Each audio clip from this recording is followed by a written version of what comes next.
ठीक है, हम ABCD से स्टार्ट करते हैं। या जबरदस्ती का ज्ञान पेल दिया गया कि वो अनंत है, हाँ, उसका कोई नाम नहीं है, कि वो हमारे भगवान जी हैं, वो भगवान जी वो बढ़ते चले जाते हैं, बड़े हो जाते हैं। भगवान जी बड़े होते हैं, उनके कपड़े भी बड़े हो जाते हैं, चड्डी भी उनकी बड़ी हो जाती, फटती नहीं। ये क्या बात हुई? रियल बात ये है कि इंसान जो है वो मल्टीपल सेक्स पार्टनर चाहता है, मल्टीपल साइंटिफिकली।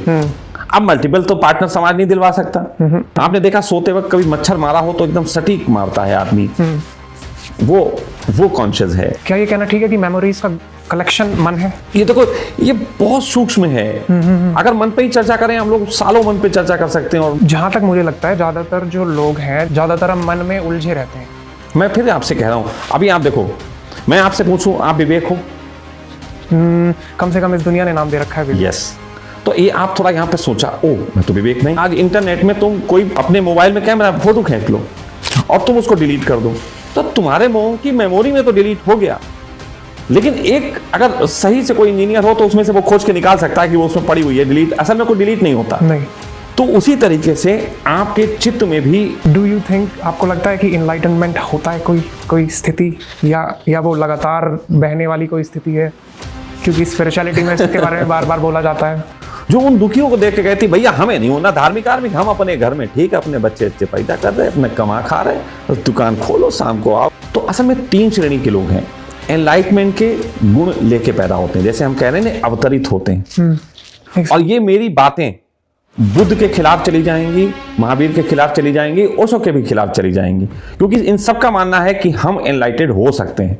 अब कृष्ण के समय में अलग तरीके से बात थी, जब वो कह रहे थे आत्मा के संबंध में, आत्मा ना काटती है, ना ये होती ना वो होती, वो उनकी अपनी डेफिनेशन थी। अब मेरे पास अलग डेफिनेशन है, मैं तुम्हें सॉफ्टवेयर की लैंग्वेज में समझाता हूँ। प्लीज। तो मैं कह तो रहा हूँ इनबिल्ट प्रोग्राम आत्मा है। अच्छा।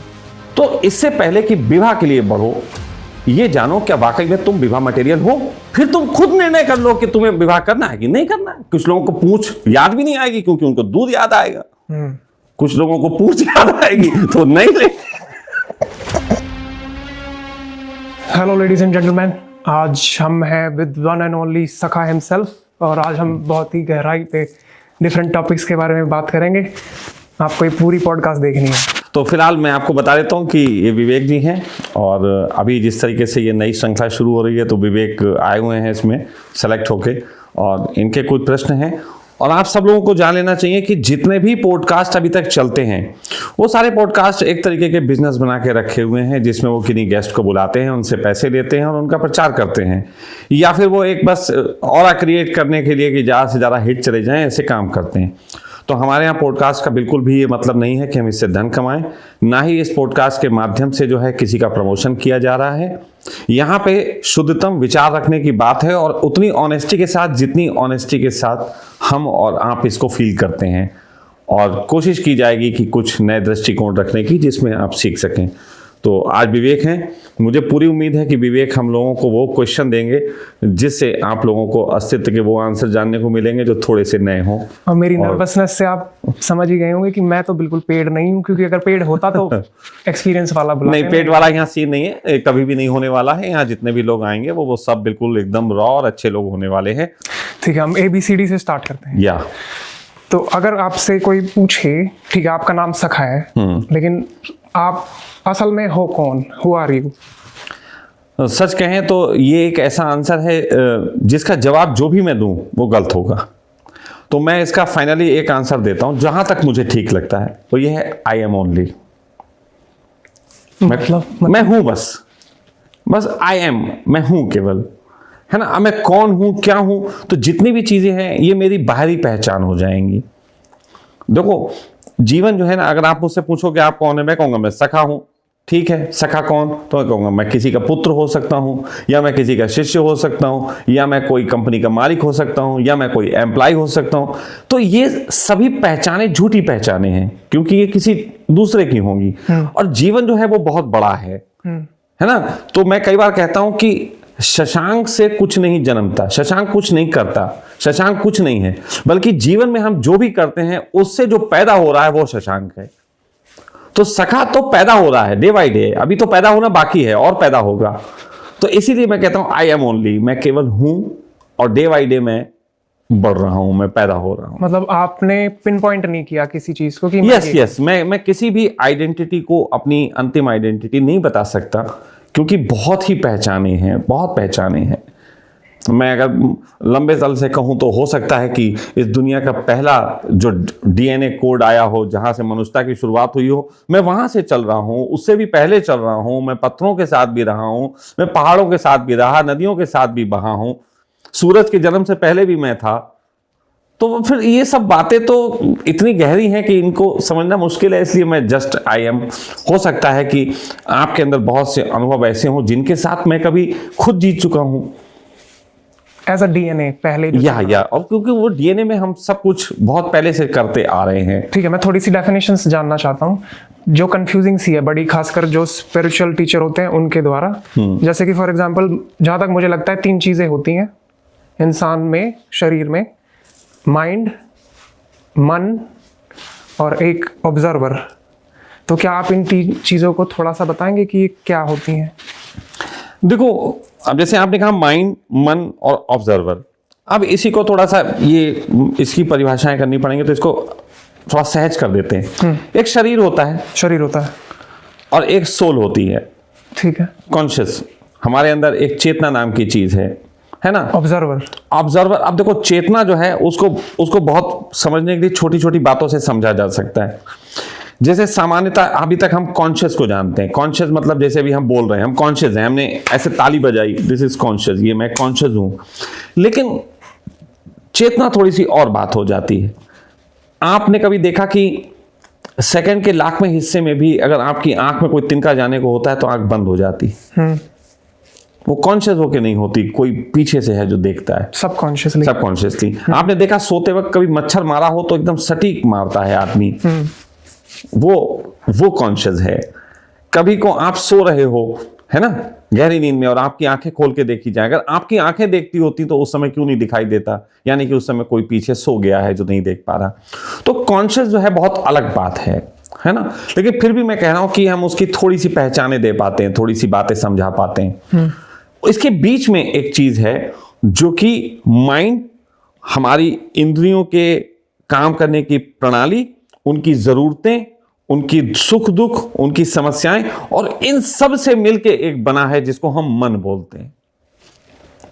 मन जो है, कई लोग मन को माइंड समझेंगे, कई लोग मन को जरूरतों को समझाने वाला बोलेंगे, लेकिन मैं नहीं बोलता। मैं कहता हूं माइंड कहीं पे कमजोर हो जाना, माइंड की लिक्विड फॉर्म में माइंड को आ जाना, कहीं पे सुख, कहीं पे दुख, कहीं इंद्रियों की जरूरतें, कहीं अनुभव, ये बहुत सारी चीजें मिलके मन बनती हैं। और मन जो है, मन की अगर एक बात में समझाऊं कि मन क्या होता है, तो मैं इतना कहूंगा कि जो भी सीखा हुआ है वही मन है। यानी कि मेमोरीज का गुच्छा मन है। हाँ, वो सीखा हुआ, अब उसमें से चुराता है आदमी, वो मन की चालाकी है। क्या ये कहना ठीक है कि मेमोरीज का कलेक्शन मन है? नहीं, मेमोरीज का कलेक्शन मन नहीं है, उनमें से चूज करना।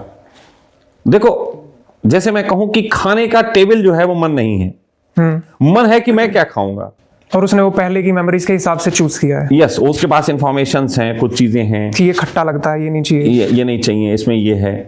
तो वर्तमान में उसकी इंद्रियां किसी खास प्रकार की क्रेविंग से भरी होती हैं, और उस क्रेविंग के तहत वो अपने अपने उसको आदेश देती हैं पीछे से कि मुझे मीठा खाना है, खट्टा खाना है। फिर वो अपनी मेमोरियों के सिलेक्शन में जाके मीठा कैसे होगा, खट्टा किस में होगा, फिर कहीं कोई उसने ऐड देखे हैं, ऐड से लिया है, वहां पे वो एक चीज निकाल के लाता है और वो मन हो जाता है। तो क्या हम कह सकते हैं मन चुनाव करने वाला है? मन चुनाव करने वाला है, लेकिन मन के चुनाव के पीछे भी कई एक बहुत सारी कार्य प्रणालियां हैं जो बाहर से थोपी हुई हैं। ये देखो, ये बहुत सूक्ष्म है। अगर मन पे ही चर्चा करें हम लोग, सालों मन पे चर्चा कर सकते हैं और मन को शायद पूरे तरीके से अगर सरल शब्द में किसी को बताना हो कि भाई ये मन है, तो कैसे आप बताएंगे? मैं बहुत सरल भाषा में बताता हूं। कई बार लोग कहते हैं कि हम कैसे पहचानेंगे कि मन क्या है और मतलब कॉन्शियस क्या है ना, रियल जरूरत क्या है और क्या जरूरत है जो मतलब मन है। तो इसको कैसे पहचानेंगे? तो इसको पहचानने का तरीका सिंपल सा है कि जिस चीज को बदला जा सकता है वो मन है। रियल जरूरत बदली नहीं जा सकती।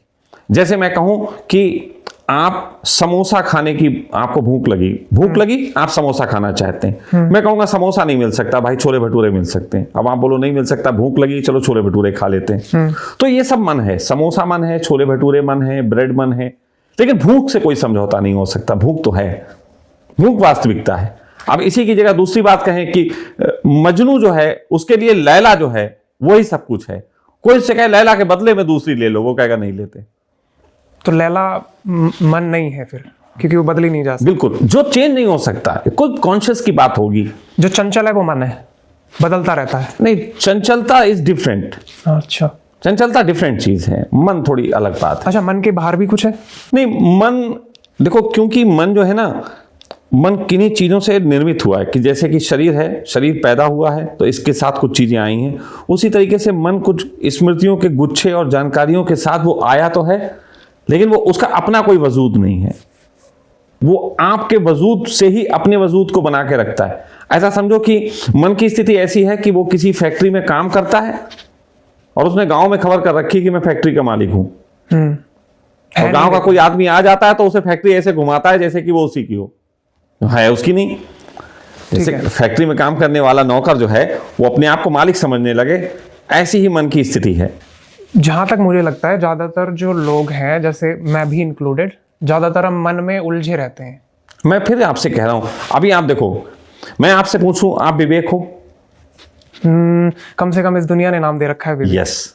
तो ये आप थोड़ा यहां पे सोचा, ओ मैं तो विवेक नहीं, लेकिन विवेक को इतनी बार विवेक के नाम से पुकारा गया है। विवेक के खड़े हो जाते हैं। विवेक के नाम से इतनी बार सुख दुख की बातें हुई हैं। विवेक को इतनी बार फादर ने पुकारा है, विवेक को इतनी बार दोस्तों ने पुकारा है, विवेक को इतनी बार गालियां मिली होंगी, कुछ भी, कि विवेक जो है वो उसकी एक आइडेंटिटी हो गई।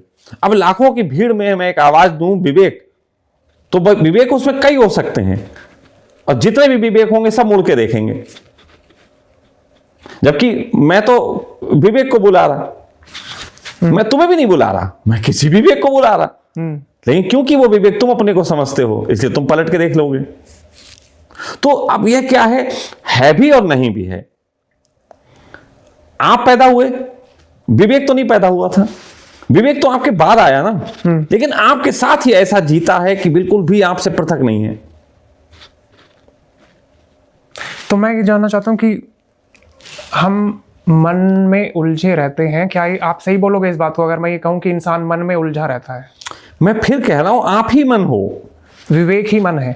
मैं यही तो कह रहा हूं। आप क्या हो? आप जब पैदा हुए थे तो आप देखिए, आपने एक लैपटॉप लिया, इसमें शुरुआत में जब आप इसमें लेते हैं तो इनबिल्ट प्रोग्राम होते हैं।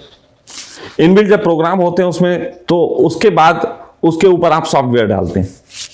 अब वो जो लैपटॉप है वो अपने आप में हो सकता है एडिटिंग के काम आए, हो सकता है गेमिंग के काम आए, हो सकता है कुछ खाली पिक्चर ही देखते हो सकता है कुछ लोग उसमें केवल गणित का काम करते हो, अपने अपने तरीके से लोग उसको यूज करेंगे।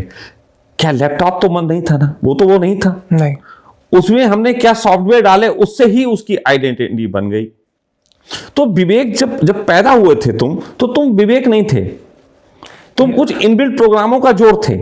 यानी कि मन बाद में आता है। यानी कि पहली बात तो मैं कहना, समझने की कोशिश करो बजाय इसके कि दे दो। मैंने कहा आप पैदा हुए कोरे, कुछ भी नहीं, उसके बाद कुछ साउंड्स आई, ठीक है, वो साउंड्स आई और बेटा कैसा ये इसका, धीरे धीरे साउंड्स बढ़ना शुरू हुई, ठीक है। 2-4 महीने बाद वो साउंड गहरानी शुरू हुई। आपके पापा टाफी दिलाने लगे, आपको घुमाने लगे, है ना, ये देखो आपका बेटा कैसा है, क्या नाम है बेटा, वो स्मृतियां धीरे धीरे धीरे धीरे धीरे धीरे गहरी होने लगी, ठीक है। और उनसे ही, क्योंकि इतनी सारी स्मृतियां आई, उनमें से कुछ आप सुनाया, अच्छा ये अंकल हैं, ये ताऊ हैं, ये फूफा हैं, ये चाचा हैं, ये सारी चीजें एक ऐसी स्मृतियां हैं जो वास्तव में नहीं है।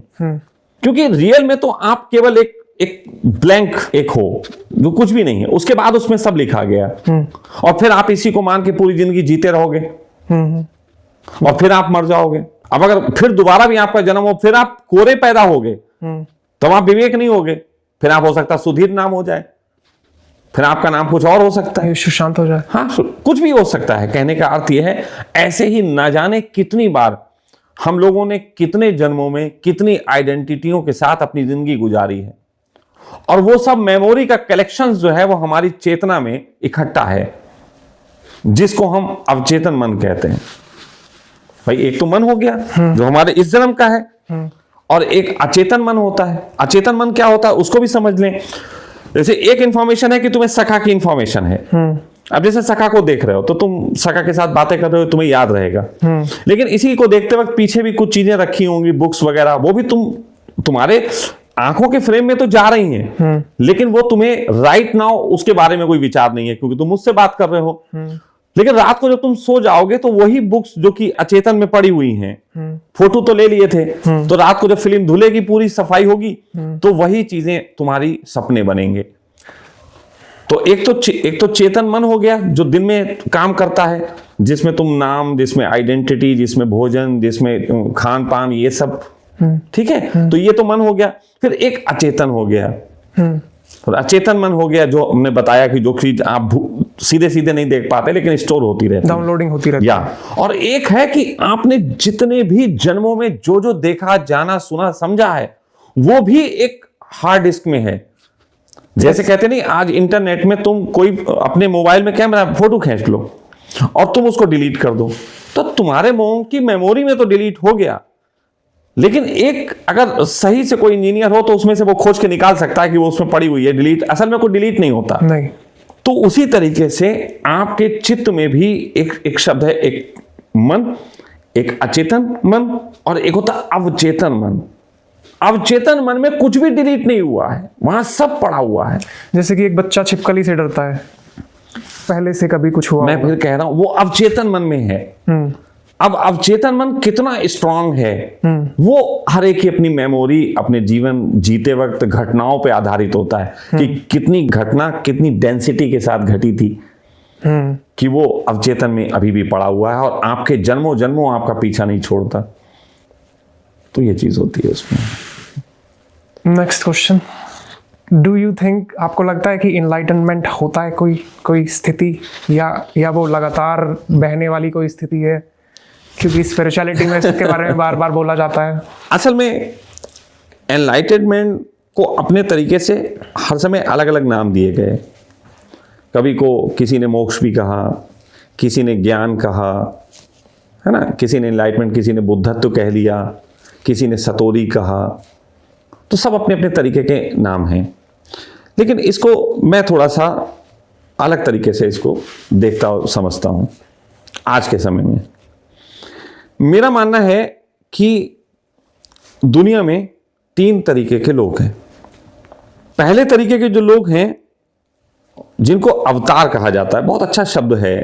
आपके अगर हिंदुओं में देखो तो एक शब्द है अवतार, जो पैदा होते हैं, है ना। उनको किसी ने देवता भी कहा है, अवतार कहा है। अवतार अच्छा शब्द है कि वो अवतरित होते हैं, ठीक। तो जो अवतरित होते हैं वो पहले तल के लोग हैं।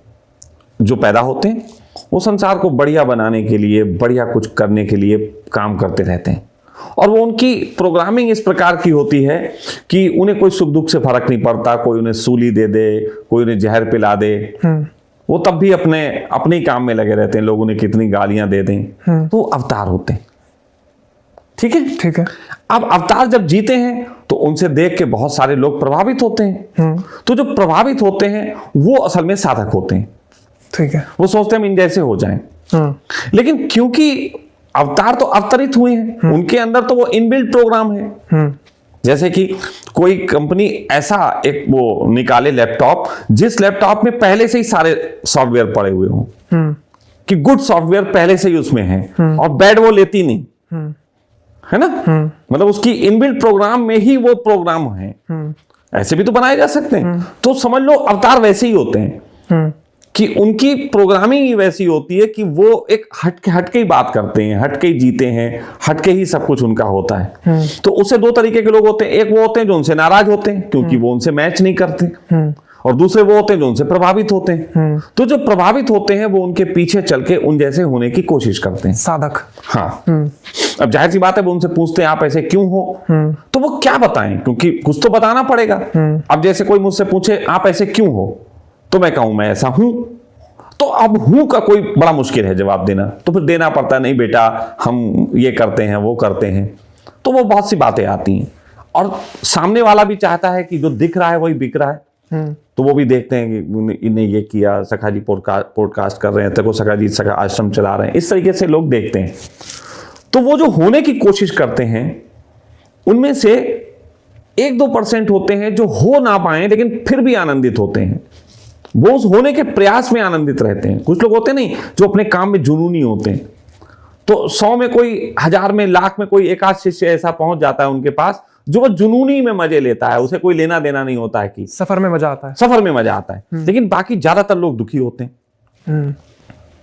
और उन दुखी को देख के एक तीसरे प्रकार की मनुष्य में श्रेणी है जो उन दुखियों को देख के कहती भैया हमें नहीं होना धार्मिक आर्मिक, हम अपने घर में ठीक है, अपने बच्चे अच्छे पैदा कर रहे, अपने कमा खा रहे, बस दुकान खोलो, शाम को आओ घर में और सो जाओ, क्या बनाया आज, हाँ बस।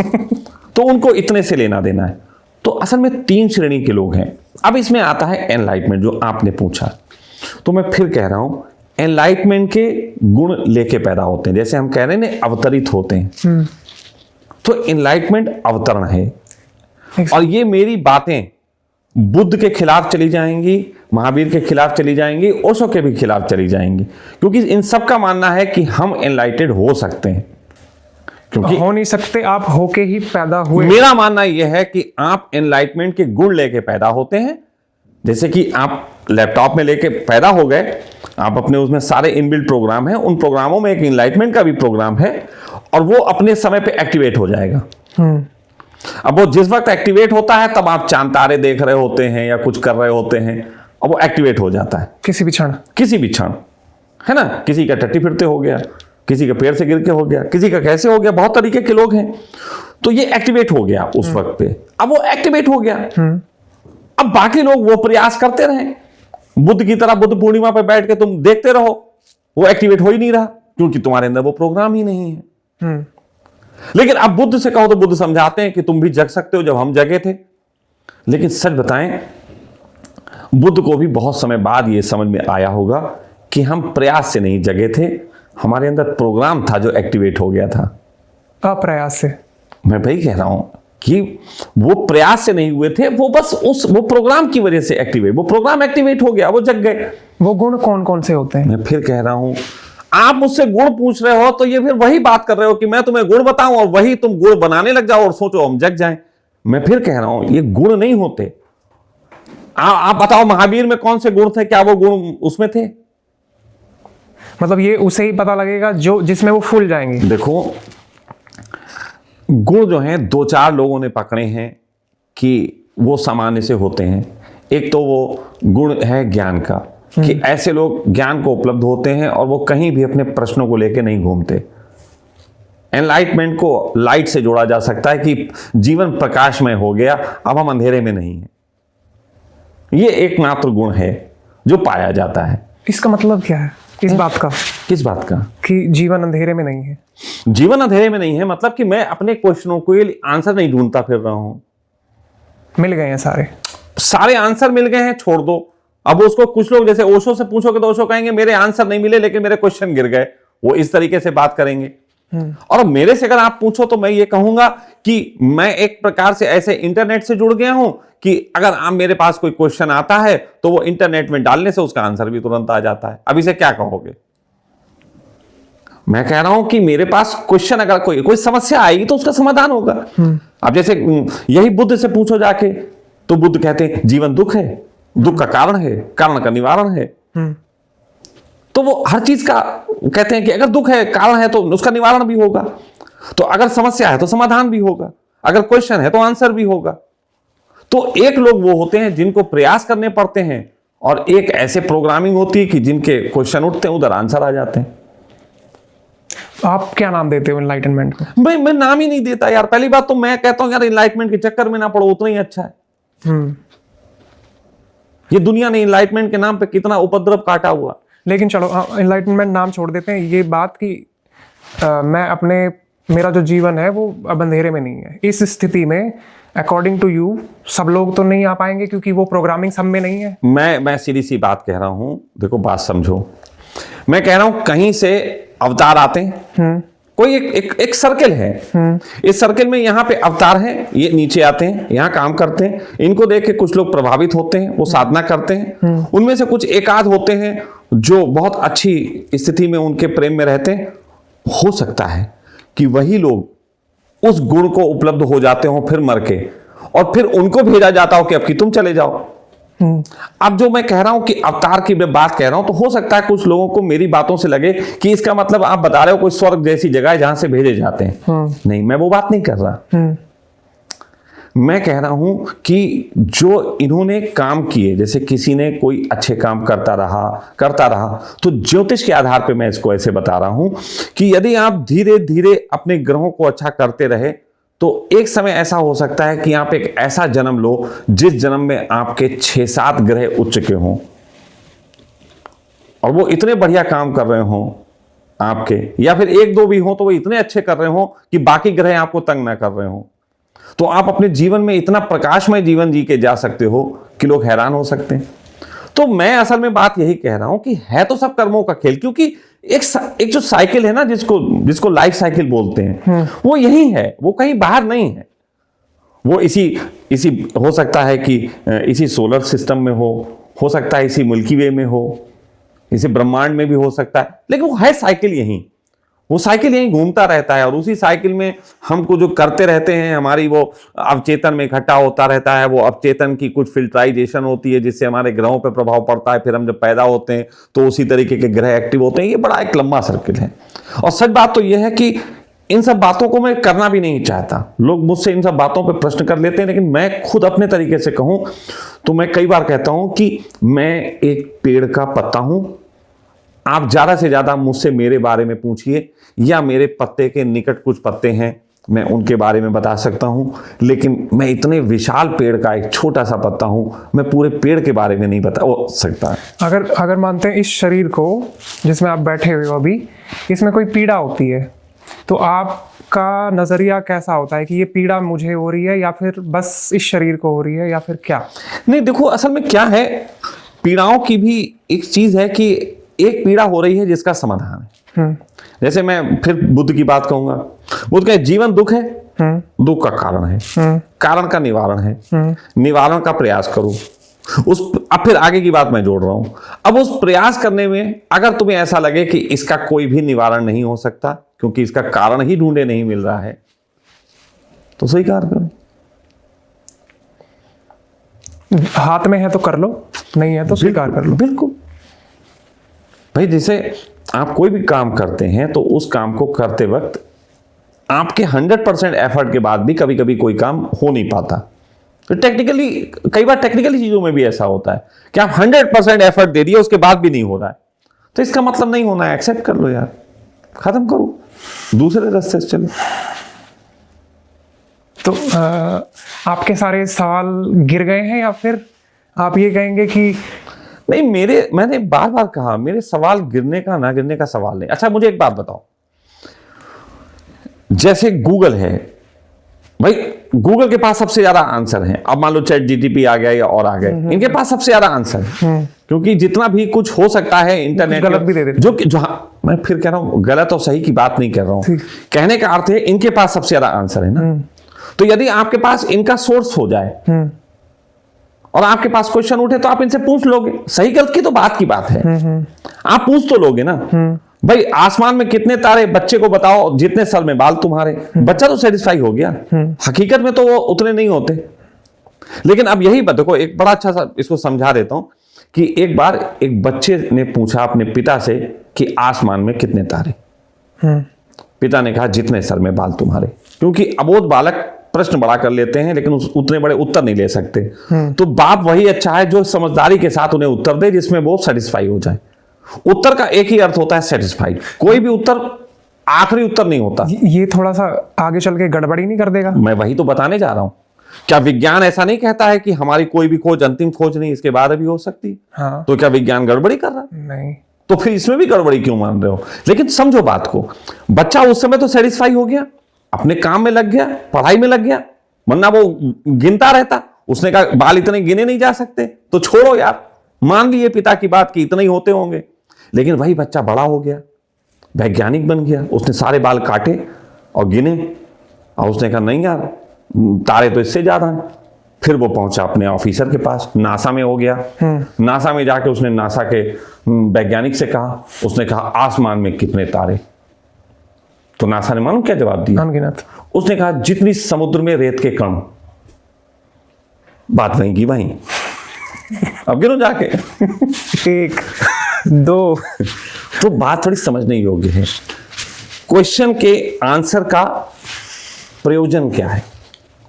किसी भी क्वेश्चन के आंसर का सिर्फ इतना ही प्रयोजन है कि वो वर्तमान में तुम्हें शांत करे। ये तो प्रयोजन। प्रश्न का उत्तर यही है कि प्रश्न समाप्त हो जाए। प्रश्न और उत्तर वास्तव में मिलेंगे तो प्रश्न गिर जाता है।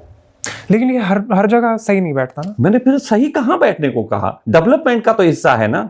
जैसे कि फॉर एग्जांपल जैसे ओशो से कोई सवाल पूछेगा तो कई बार वो ऐसा जवाब दे देंगे कि सारा ही गड़बड़ आ जाएगा मामला उसका। भाई मैंने क्या कहा? गड़बड़ भी तो खोज का एक हिस्सा बनेगा। मैं बार बार आपसे कह रहा हूं, इस समय विज्ञान ने जो खोज लिया है क्या वो अंतिम है? लेकिन आप उसको हटा तो नहीं रहे। नहीं।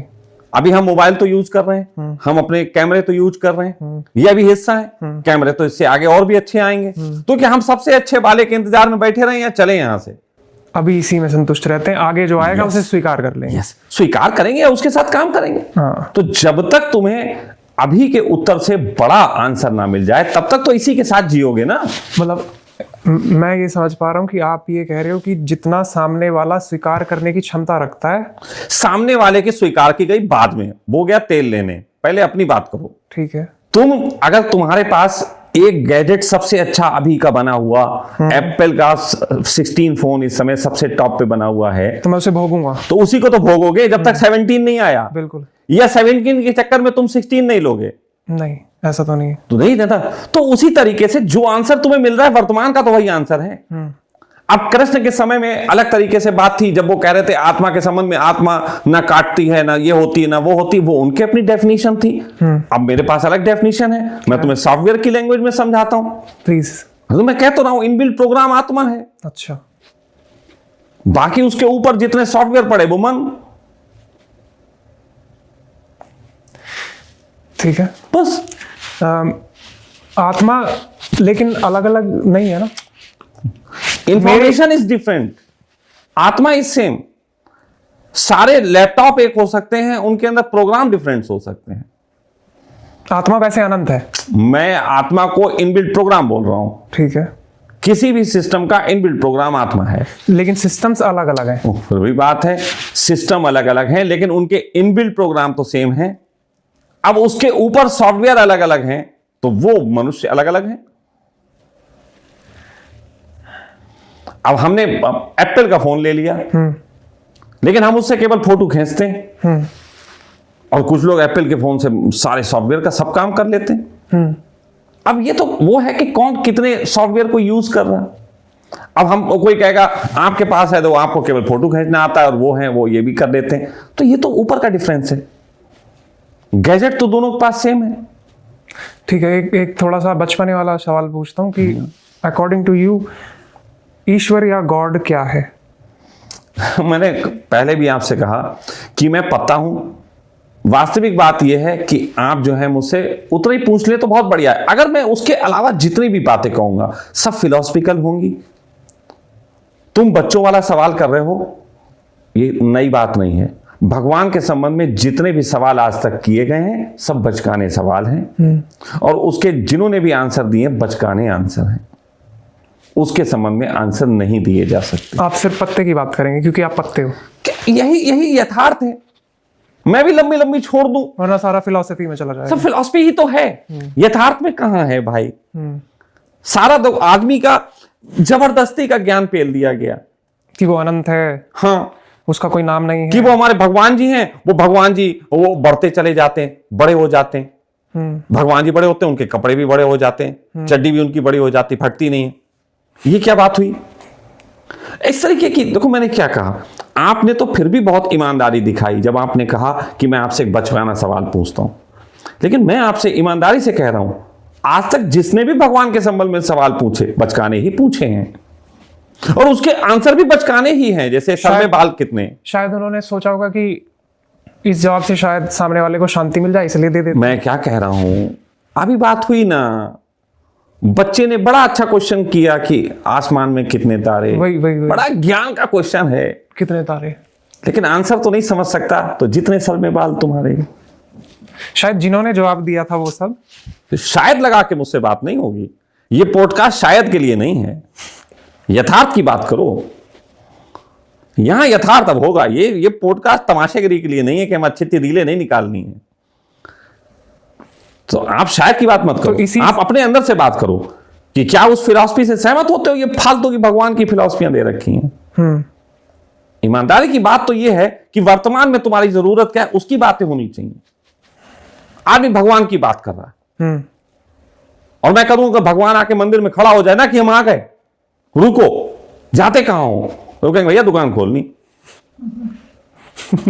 मैंने देखा कितने लोग मेडिटेशन हॉल के अंदर आके जब ध्यान करते ना, सब आते हैं इनलाइटेड होने, इनलाइटेड परमात्मा पाना है। मैंने देखा, लोग पूछो कैसा लगा, बहुत स्वामी जी रोशनी, मजा आ गया आपके आश्रम में आके, वाह वाह, बहुत दिव्य अनुभूति हुई।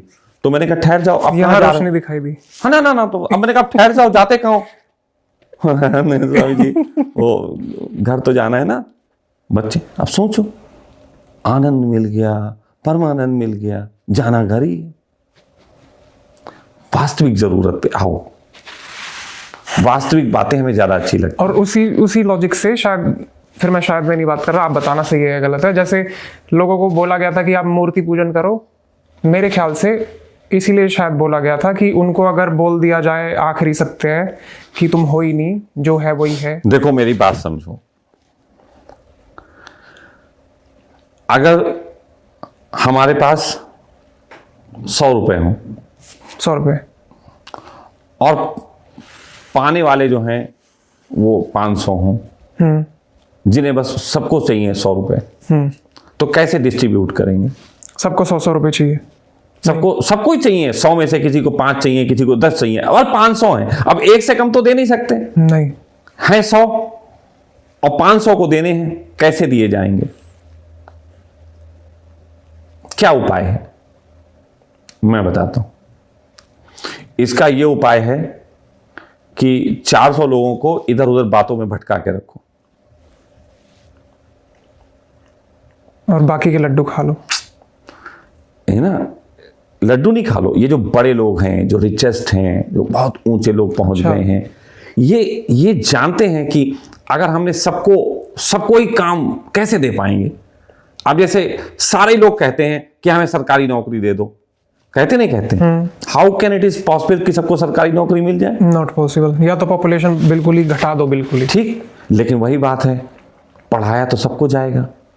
उन्होंने कहा बेटा देखो हम सबको सरकारी नौकरी दे देंगे। वो वही बात है जो 100 रुपए और बांटने 500 लोगों में है, वादा 500 से। तो इसको ऐसे देखो बेटा, ये 100 तुम्हें ना पढ़ लिख जाओ, जॉब दे देंगे। उन्हें पढ़ने लिखने में लगे, पढ़ लिख गए, पढ़ लिख के आए, हमें जॉब दो।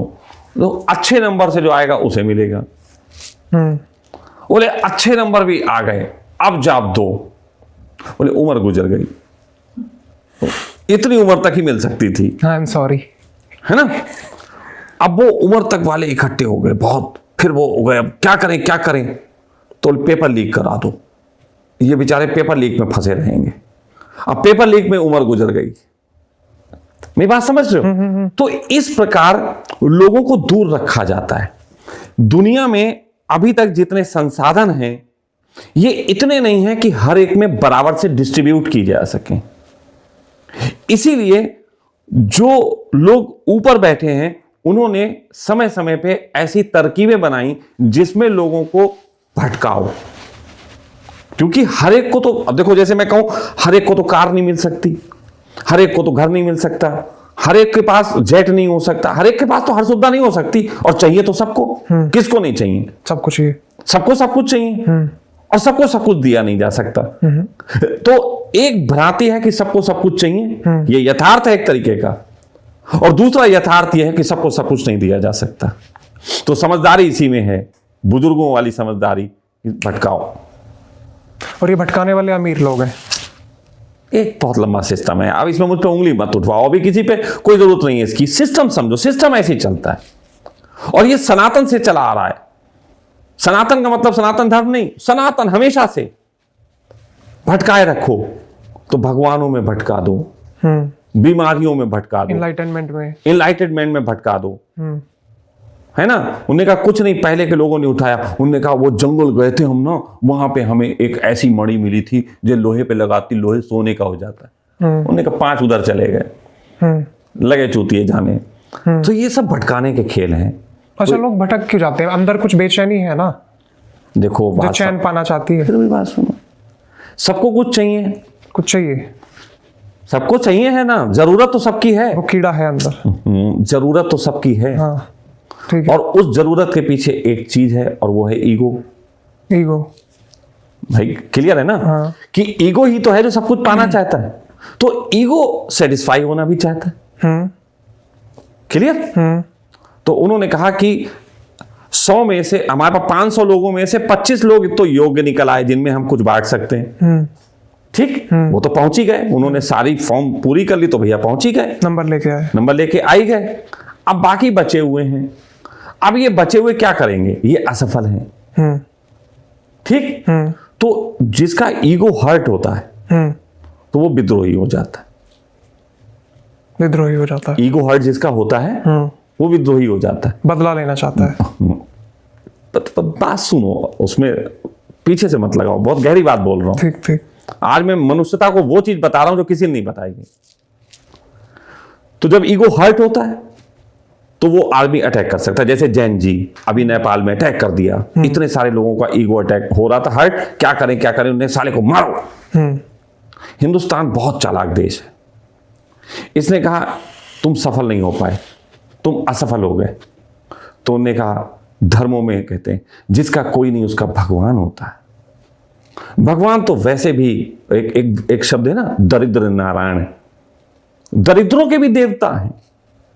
वो दरिद्र नारायण को ही गले लगाते हैं, वो असफलों को ही गले लगाते हैं। अब तुमने देखा था एक डी के पांडा करके एक व्यक्ति हुआ जो डीएसपी था, और वो लेडी बन के नाच रहा, वो राधा वो हो गए थे ना, कृष्ण की गोपिका हो गए थे, नाचते थे।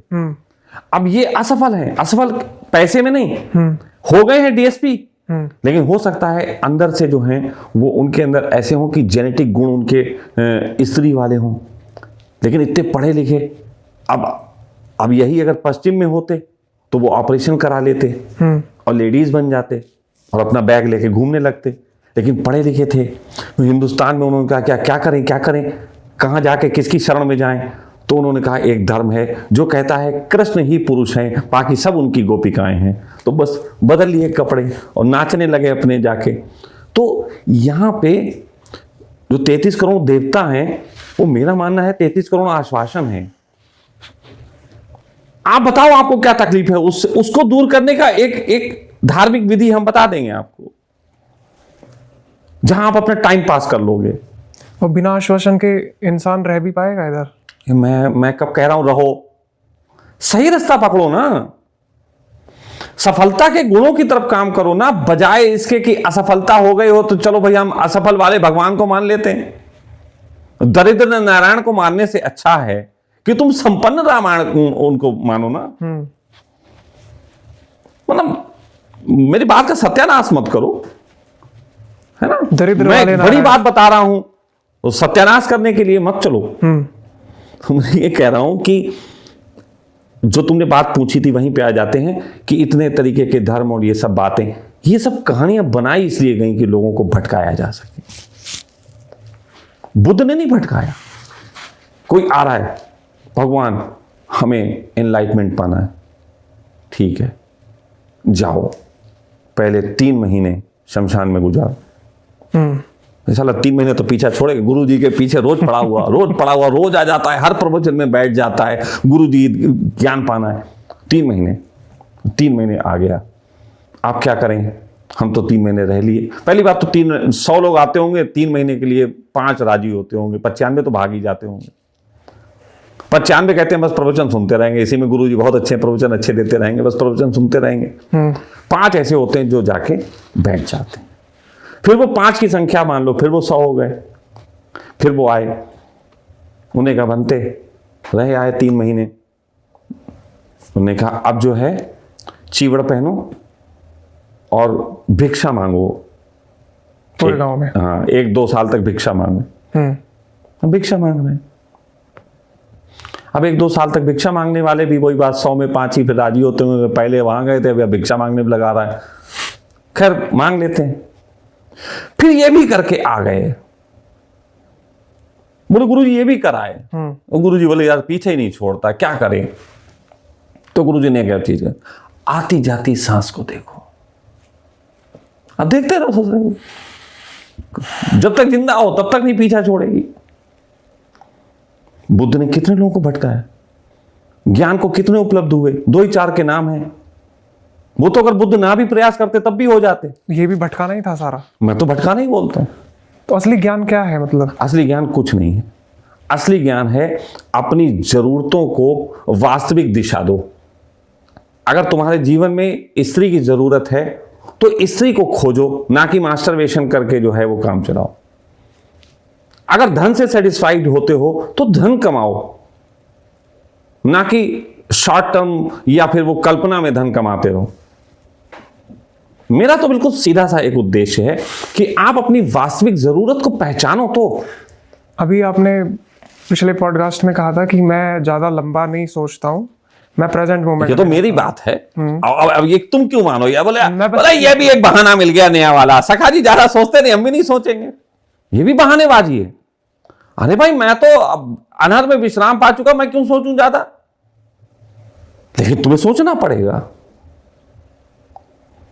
अच्छा, सेक्स के ऊपर बात करते हैं। कर लो।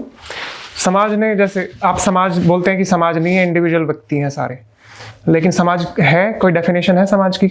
जो समाज की डेफिनेशन है वही हम बता देते हैं, वो यही डेफिनेशन है। कुछ व्यक्तियों का जोड़ समाज होता है, लेकिन मेरा मानना है कि मैं इसको नहीं मानता। जिनकी सोच मिलती जुलती सी है वो एक साथ रह रहे हैं। समाज का सीधा सा अर्थ है कि हमारे सहयोग में जो खड़े होते हैं, सुख दुख में काम आते हो, ऐसे लोगों की भीड़ समाज कहलाती है, बस। तो भारत में, कम से कम भारत में समाज का कुछ ऐसा प्लानिंग या ऐसा कुछ नहीं है कि सेक्स को एक तरीके से होल्ड करके रखा जाए और एज अ प्राइज रखा जाए, ताकि वो देखो वहां पे बात जो अभी कह रहे थे इतनी देर से, वो फिर अब आ रही है। हर एक को सब कुछ चाहिए। जब संगठन आप बना लेते हैं तो फिर आप उसी कचरे में फंस जाते हैं, जिस कचरे की बात मैं भी कह रहा। समाज का आपने संगठन बना लिया, समाज बना लिया, समाज में सबको सब कुछ चाहिए। और देखो रियल बात यह है कि इंसान जो है वो मल्टीपल सेक्स पार्टनर चाहता है। Multiple scientifically. अब मल्टीपल तो पार्टनर समाज नहीं दिलवा सकता, फिर उपद्रव खड़ा हो जाएगा। तो फिर उन्होंने सेक्स का विरोध सिखाया। सेक्स के विरोध के लिए क्या करें, तो उन्होंने कहा गुरुजी की बात लोग ज्यादा सुनते हैं, क्योंकि धार्मिक यहाँ पे मूर्ताएं ज्यादा हैं, तो गुरुजी से कहलवाओ। तो गुरुजी से कहा, उन्होंने गुरुजी कहा कोई बात नहीं, हम एक लेक्चर दे देंगे, एक पॉडकास्ट इस पे भी बना देते हैं।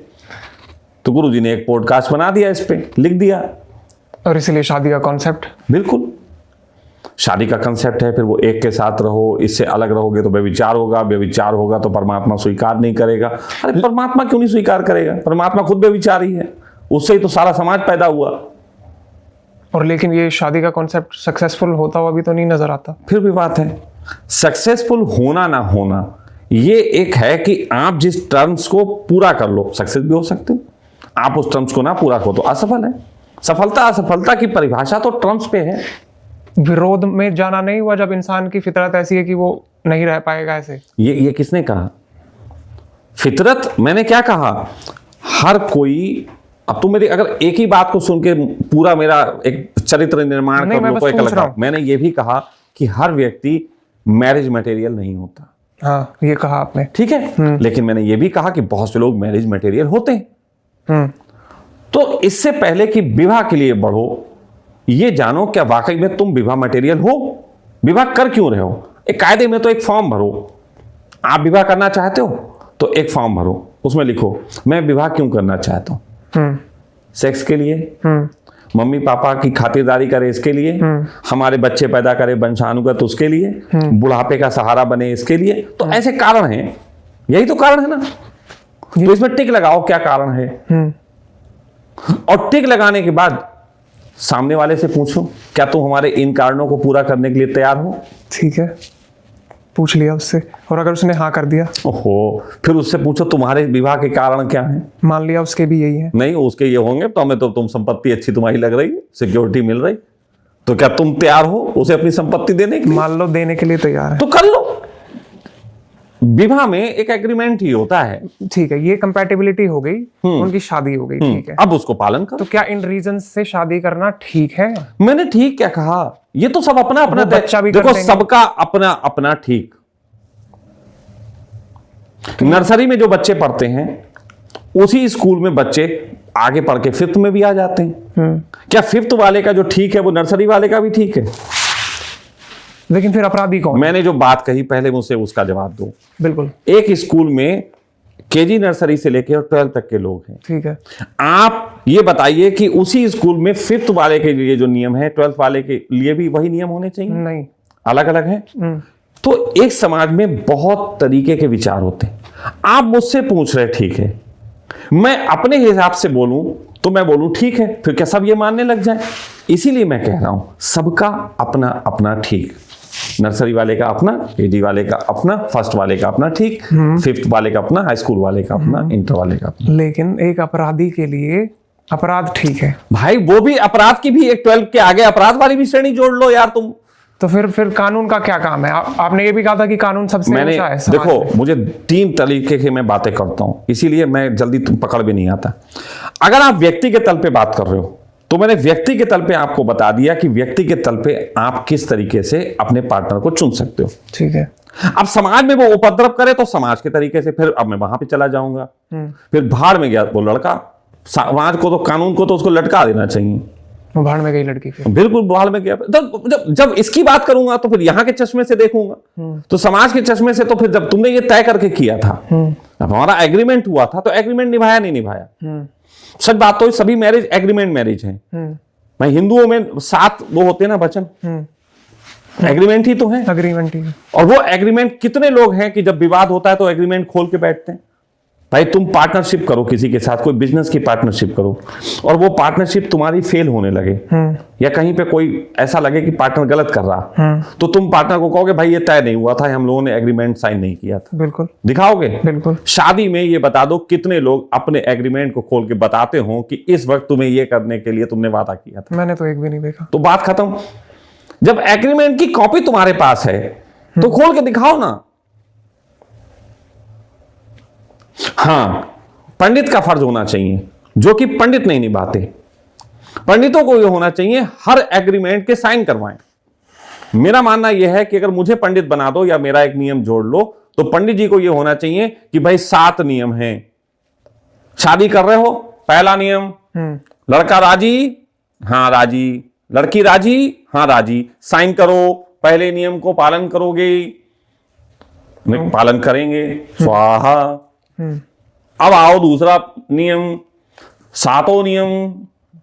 फिर 7वां नियम के पालन ना करने पे दंड। मंजूर है? इस नियम को ना पालन करने का ये दंड, वो भी बताओ। मंजूर है? हाँ, अंगूठा लगाओ। बिल्कुल। अब उसके बाद ये है कि तुम्हारे यहां कोई समस्या आती है तो हम आएंगे, पूछेंगे किसने क्या किया, जो निकलेगा उसके हिसाब से दंड।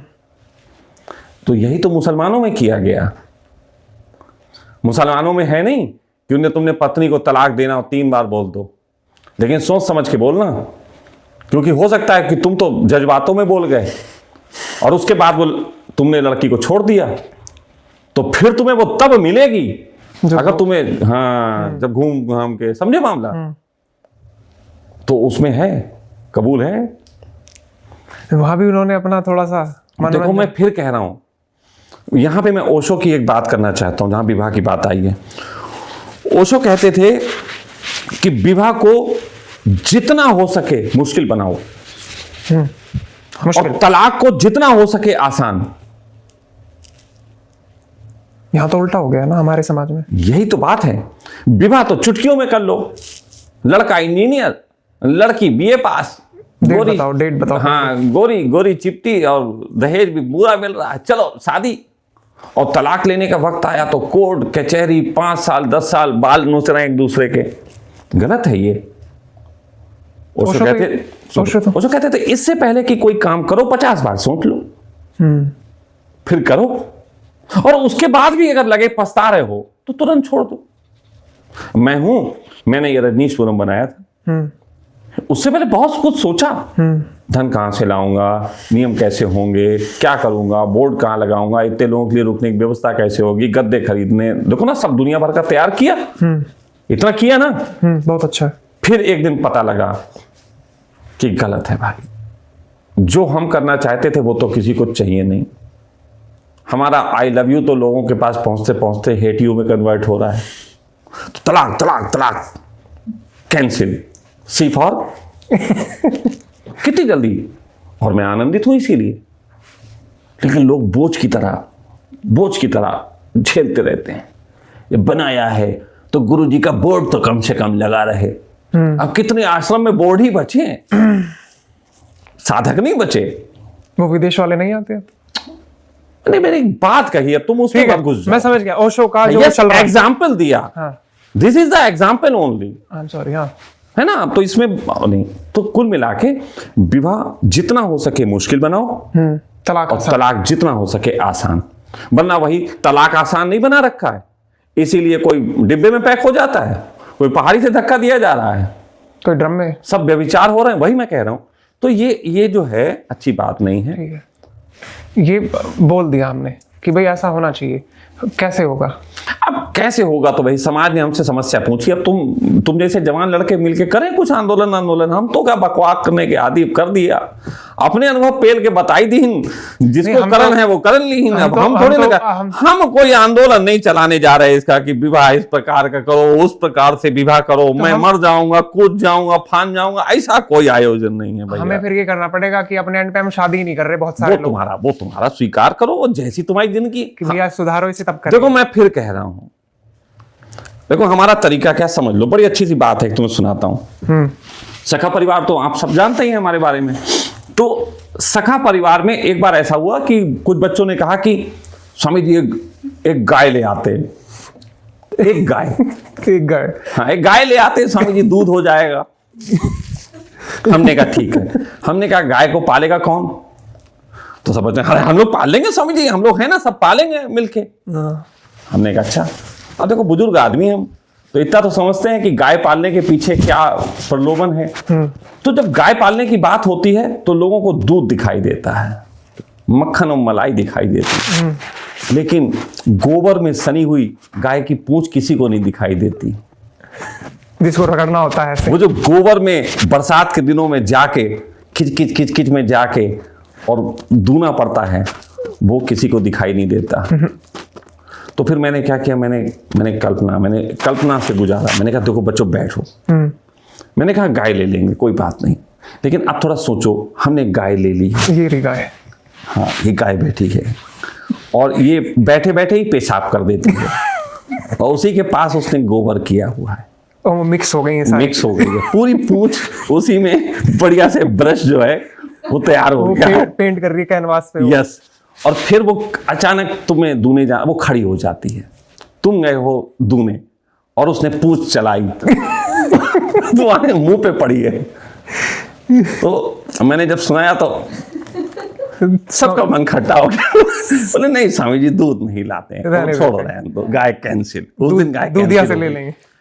तो जो विवाह के संबंध में तुम पूछ रहे हो, तो मैं तुम्हारे सामने एक चित्रण कर रहा हूं, विवाह का चित्रण कर रहा हूं, क्या होगा, अच्छा इसमें क्या अच्छाई। तुम अगर चाहो तो मुझे विवाह का चित्रण करवा लो कि क्या अच्छाई होगी, क्या बुराई होगी, फिर तुम खुद निर्णय कर लो कि तुम्हें विवाह करना है कि नहीं करना है। कुछ लोगों को पूंछ याद भी नहीं आएगी क्योंकि उनको दूध याद आएगा, कुछ लोगों को पूंछ याद आएगी तो नहीं ले।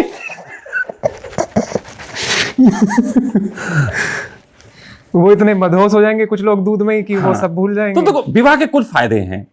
विवाह का पहला फायदा यह है कि आप जब रात को पहुंचते हो, खासतौर जवान बच्चों की एक दिक्कत होती है कि अब माँ बाप से भी ज्यादा क्या बात करें, फिर अपने कमरे में जाके अकेले बैठते हैं। आजकल तो बड़ा अच्छा है क्योंकि मोबाइल हैं, इसलिए थोड़ा बहुत दिल लग जाता है मोबाइल में। भाई हमारे समय में तो दिल नहीं लगता था। तो शादी का पहला फायदा तो ये होता है दिल लगाने के लिए कोई आ जाती है। अच्छा, आपने भी इसीलिए करी थी क्या शादी? हाँ नहीं, ठीक है, सबके वही कारण वो होते हैं। वीडियो है, हम उसको लगा। हाँ, सबके अपने कारण होते हैं, लेकिन एक कारणों में तो बिल्कुल ये था कि निश्चित ही एक पार्टनर चाहिए। ये बात अलग थी, हमारी पहले से समझ डेवलप थी कि पार्टनर वो चाहिए जो हम जिसे प्रेम करते हो, जो मैं समझता हूं। लेकिन ये भी समझ अब आई कि कौन किसको समझता है। ये भी समझ अब आई। देखो मैं आपको सच बताऊं, विवाह करने की असली समझ अगर तुम्हें लानी है तो कम से कम 3 विवाह करो, उसके बाद तुम्हें विवाह करने की समझ आएगी। अच्छा, बिना दुकान खोले कैसे दुकान चलाने की ट्रेनिंग भी दे सकते हो? सर, आज के नियम जैसे हैं उसमें दूसरे के बाद में विवाह करने हाँ, लायक ही नहीं। तो तुम लोग एक काम कर सकते हो, जैसे आजकल चल रहा है ना लिव इन रिलेशनशिप, है ना, ये विवाह का ही एक शॉर्ट फॉर्म है। या फिर हम लोग थोड़े कुछ दिन मुझे कह रहे हैं ये विवाह का ही थोड़ा शॉर्ट फॉर्म है। इसमें आप विवाह का अनुभव कर सकते हो, झलक ले सकते हैं। झलक दिख सकती है विवाह की। लेकिन इसमें भी कुछ चीजें हैं जो थोड़ी सी रह जाती कच्ची। तो मेरा मानना यह है कि आने वाले समय में ऐसा जरूर होगा कि एग्रीमेंट टाइप के हुआ करेंगे कि कोई लड़की या लड़का आपस में तय कर लेंगे, जो सामर्थ्य होती होगी वो कहेगा कि हम पैसे दे देते हैं और आप हमारे साथ इतने इतने दिन रहिए, बाद में ठीक लगा तो आगे करेंगे। ऐसा होने लग जाएगा। कुछ हद तक चालू कुछ हद तक चालू हो गया है, लेकिन आगे बहुत तरीके से होगा। तो ये वही बात होगी कि 2-3 विवाह करने के बाद आपको समझ आएगी कि विवाह करना चाहिए कि नहीं करना। ठीक है, एक और प्रश्न है। ठीक है, विवाह का हो गया ये। मैं जानना चाहता हूँ कि आप इस बात से सहमत है कि पृथ्वी का हमने नाश कर रखा है बहुत हद तक? नहीं, हाँ, मैं थोड़ा सा ना, मैं इससे सहमत नहीं होता क्लाइमेट को लेकर के। असल में आदमी जैसे कई बार लोग कहते हैं, बहुत अच्छा सा एक तर्क है जो काफी लोग इस्तेमाल करते हैं। अभी मैं सुन रहा था किसी दिन एक बोल रहे थे साहब कि हमने इतने परमाणु बम बना लिए हैं कि मनुष्यों को 35 बार पृथ्वी से नष्ट किया जा सकता है। एक बार ही करना काफी है, 35 फिर भी 35 बार किया जा सके, इतने बना लिए। इतनी मात्रा में। तो मैं यही कह सकता हूं कि तुम मनुष्यों का तो बहुत कुछ बिगाड़ सकते हो। मतलब मनुष्य जितनी भी तरक्की करे अपना तो बहुत कुछ बिगाड़ सकता है, पृथ्वी का कुछ नहीं बिगाड़ सकता।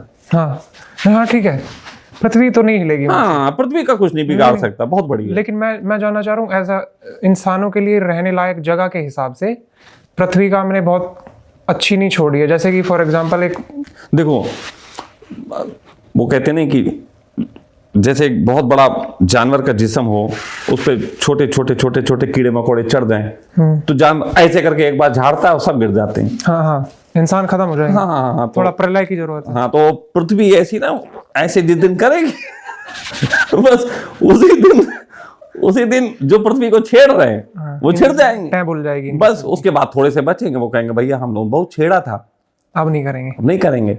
ये चलता रहेगा, हम इसमें कोई ज्यादा उसमें नहीं है, समस्या में नहीं है। ये प्रश्न मैं पूछ रहा हूँ नए बच्चे को लाने के लिए। ये जब जगह इतनी सुंदर नहीं छोड़ रखी तुमने, प्रदूषण, खाना बेकार, हवा बेकार, पानी का नाश, डॉक्टर, व्यापारी सा, हर कोई नहीं, ज्यादातर, और एलोपैथी और ये सब चीजें, पढ़ाई में तुमको पता नहीं किस दिशा में ले जा रहे हैं, है ना। जो असल चीज है जो तुम्हारे काम की वो नहीं बता रहे हैं। तुम्हें छोटा दास बना के रखना ताकि तुम्हारे ऊपर उनकी गद्दी तैर सके। जैसे वो फोटो है ना, लोग लेके जा रहे हैं, ऊपर सेठ बैठा हुआ है, मेरे ख्याल से वो आज बिल्कुल सत्य है, पहले भी होगी।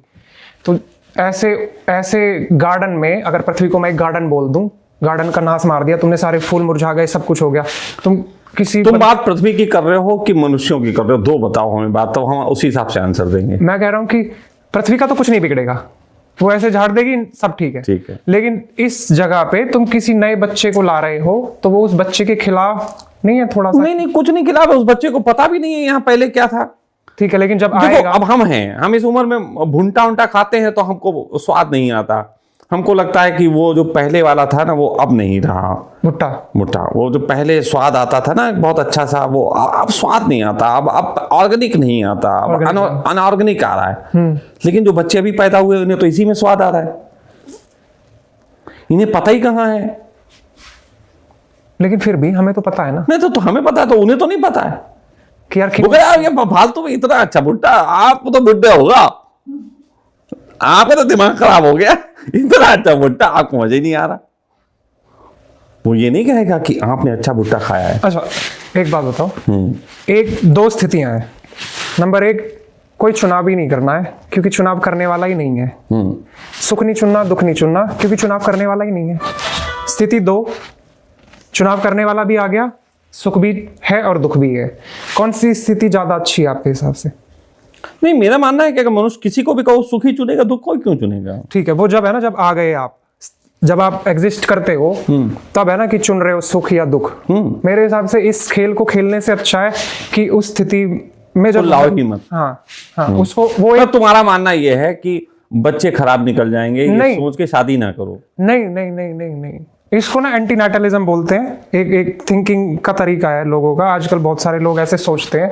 मैं बस आपके विचार जानना चाह रहा था कि किसी बच्चे को यहाँ लाना है कि या तो ये बहुत सुंदर होती पृथ्वी, सब जगह बहुत अच्छी अच्छी। मैं तुम्हारी बात समझ गया कि वो काम क्यों करना कि जो हम अच्छा ही नहीं कर पा रहे हैं, खुद ही यहाँ अपना कीचड़ हो रखी है। तो अपने को अच्छा करने का काम करो ना, तुम वो काम करने से क्यों रोक रहे हो अपने आप को? देखो, मैं इसको ऐसे बताता हूं, मेरे अर्थों की बात कर रहा हूं कि तुमने 3 पत्ती गेम डाउनलोड किया, ठीक है, उसने तुम्हें 2000 कॉइन दिए।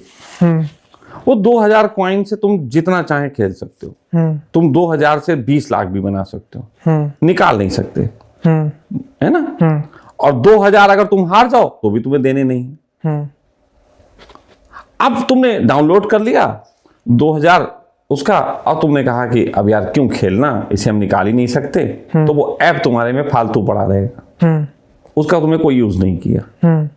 ठीक, अब इसी को मैं ये कहता हूं कि अब ऐप पड़ा है तो खेल ही लो, या हार के खो दो या कुछ जीतो, भले ये पृथ्वी भी ऐसी ही है, गेम के जैसी। बिल्कुल, यहां से तुम लेके कुछ नहीं जा सकते, और जब आए हो तुम्हें हाथ पैर आंख नाक कान दिए हैं। ठीक है, मैं तो खुल के जी लूंगा अपना, क्योंकि मैं आ गया हूं। तो तुम्हारा बच्चा खुल के नहीं जिएगा, वो क्या बना हुआ आएगा? मैं उसको क्यों लेके आऊं? आओ, मौका दो, 3 पत्ती डाउनलोड करवाओ। पहले मैं यहाँ की मैं कहूँगा, पहले इधर ठीक करो, तुमने फूल सब मुरझा दिए। देखो, यही तो कह रहा हूं।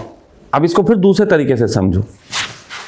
मैं नदी के इस किनारे बैठा, एक मेरा दोस्त नदी के उस किनारे बैठा, मैं पहले उस किनारे पे था, ठीक है, तो मैंने अपने दोस्त को आवाज देके कहा कि अरे वहां क्यों बैठा है, यहां आ जा। तो उसने कहा पागल यार, क्या करेंगे, ये भी किनारा वो भी किनारा, क्यों वहां आऊं? तो मैंने कहा निश्चित ही वो किनारा और ये किनारा एक ही बात है। लेकिन जब मैं वहां था, तो वहां से जब मैं यहां आया, तो पानी की गहराई का मुझे अनुभव है, उसकी शीतलता का मुझे अनुभव है, आगे निकलते वक्त रेत का पैर में चिपकने का मुझे अनुभव है, फिर धीरे धीरे रेत का छोड़ना अनुभव है। तो निश्चित ही किनारा वो भी है, किनारा ये भी है। लेकिन मैं अनुभव लेके मरूंगा, वो बिना अनुभव के मर जाएगा। आप अगर थोड़े से भी पढ़े लिखे हो तो आप ये तो जानते हो कि हर जीन कोड आगे आने वाले जीन कोड को एक चीज सिखाता है।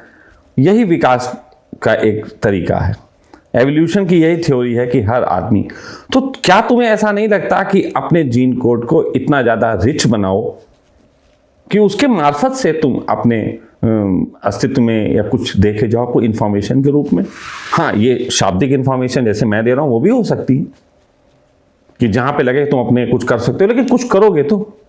बच्चों में ये जेनेटिक रूप में आप दे सकते हो, दोस्तों में आप व्यवहारिक रूप से दे सकते हो, समाज में अपने कर्मों के रूप में दे सकते हो, अगर आपके शिष्य हो जाए कुछ तो उनको ज्ञान के रूप में दे सकते हो।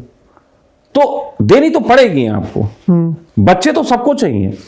हाँ, ये मैं बिल्कुल समझ सकता हूँ, बच्चे सबको चाहिए, बच्चे सबको चाहिए, प्रारूप बदल जाएगा। लेकिन मैं वो पहले वाली बात नहीं समझ पा रहा कि बच्चों को क्या लालच उस चीज का, जब वो है ही नहीं इस दुनिया में कि मुझे जेनेटिकली। मैं फिर कह रहा हूं, तुमने किसने कहा दुनिया में? तुम दुनिया में हो, मैं तुमसे पूछ रहा हूं, तुम दुनिया में हो? मुझे लगता है हाँ, ये दुनिया में मैं हूं। तो तुम्हारे बच्चे शुक्राणु ही तो हैं तुम्हारे, वो भी इसी दुनिया में। मैं उनको लेकर के आऊं तो आ जाएंगे। हाँ यार, वो भी इसी दुनिया में है, नहीं वो ऑलरेडी हैं। बस तुम उनको कंटेनर नहीं दे रहे, वो आप उनको जमने के लिए एक गर्भ नहीं दे रहे, बस इतनी सी बात है तो अभी भी शुक्राणु के फॉर्म में। बिल्कुल उस फॉर्म में तुम्हारे अंदर है। देखो, आज के समय में बहुत से लोग ऐसे हैं जो शादी होती है और इम्पोटेंसी फील करते हैं, मतलब उनके बच्चे नहीं हो रहे। ऐसे बहुत बड़ी संख्या एक बढ़ने लगी है। तो सामान्यतः इसके पीछे कई लोग ये हैं कि आप जो है वो पल्स गर्भ निरोधक यूज करते हैं, गोलियां वगैरह ये खाते हैं, इसकी वजह से ये सब होता है। ये भी एक कारण है, लेकिन मेरा मानना है इससे बड़ा एक कारण जेनेटिक रूप से छुपा हुआ है। सच बात तो यह है कि आदमी सेक्स इसलिए करता है कि उससे बच्चे का जन्म हो सके, लेकिन आने वाला समय ऐसा आ गया है कि अब लोग सेक्स को प्लेजर के लिए करते हैं, बच्चा जन्मने के लिए नहीं करना चाहते। तो कहीं ना कहीं धीरे धीरे हमारे अंदर शुक्राणुओं की वो जो कमी आती जा रही है, वो इसीलिए आती जा रही है कि जीन कोड में ऐसा एक इंफॉर्मेशन जा रही है कि हमें अब बच्चे पैदा ही नहीं करने। तो एवोल्यूशन की एक थ्योरी में हम खुद ही आत्मघाती होते जा रहे हैं, और एक दिन ऐसा हो सकता है कि लोग बच्चे पैदा हों और हजारों में कोई एक बच्चा मिले जिसके अंदर शुक्राणु मिले। यह भी संभावना है, हो सकता है 1000 साल बाद, 2005, 10,000 साल बाद, हो सकता है लाख साल बाद ऐसा हो सकता है कि फिर बच्चे पैदा हुआ करें टेस्ट ट्यूब बेबी के माध्यम से, उस माध्यम से बच्चे पैदा होने लगे, और उन पैदा हुए बच्चों में भी हजारों बच्चों में कोई एक आध बच्चा हो जिसके अंदर शुक्राणु मिले, बाकी अंदर शुक्राणु ही नहीं मिलेंगे। ऐसा हो सकता है, हो सकता है। तो ये जो चीजें हैं हमारे विचार पे हैं। तो जिस तरीके से बोलते हैं ना आत्महत्या, तो आत्महत्या से पहले विचार आएगा। अगर आप विचार में अपनी हत्या कर सकते हो तो वास्तव में भी अपनी हत्या कर सकते हो। तो अगर आप अपने विचारों में ही अपने बच्चे को मार रहे हो, तो आप असलियत में भी फिर एक दिन हो सकता है शादी ना करो, बच्चा ना करो, क्योंकि आप पहले उसे विचार में मारोगे। और मेरा मानना यह है कि अगर गहरे में आपके अंदर यह विचार बैठ गया है कि मुझे अपने बच्चे को नहीं दुनिया में लाना है, तो फिर आपको विवाह करके बच्चे नहीं करने चाहिए। बिल्कुल, क्योंकि वो जो बच्चा पैदा होगा वो डिप्रेस्ड बच्चा पैदा होगा। बिल्कुल। तो इस तरीके से मेरा अगर आप सजेशन लेंगे तो मैं कहूंगा अगर गहरा आपका विचार है तो आपको विवाह नहीं करना चाहिए, या फिर किसी का भी अगर ऐसा किसी का भी। लेकिन जहां तक मैं हूं, मैं तो जीवन को खेल मानने वाला व्यक्ति हूं। अगर मैं आपकी उम्र का हूं और सब हूं, अनुभव कम हूं, भले ये विचार भी आ गया हो, फिर भी अगर मेरे तल पे वार करोगे मैं कहूंगा विवाह करो, क्या दिक्कत है? खेल है, दिखाओ, खेल ही है, खेलो, उसको बुला करके दिखा दो ये इधर है, खेलो, थोड़ा खेलो, बिल्कुल मौज लो। ये भी तरीका हो सकता है। वो मैंने दोनों ही बातें कही। आप मुझसे सलाह ले रहे हो तो मैं ये सलाह दे रहा हूं, लेकिन मैं आपकी जगह होता तो मैं तो खेल लेता, और मैंने खेला। ठीक है, थैंक यू। चलिए, बहुत अच्छा लगा विवेक बात करके। और दोस्तों, ऐसी बहुत सी चीजें, बहुत सी चर्चाएं आने वाले समय में नए नए लोगों के माध्यम से हम आप तक लेके आएंगे। और विवेक भी अगर और कोई प्रश्न और इन सब लेके बैठना चाहेंगे तो इनके साथ और भी बात करेंगे। Thank you.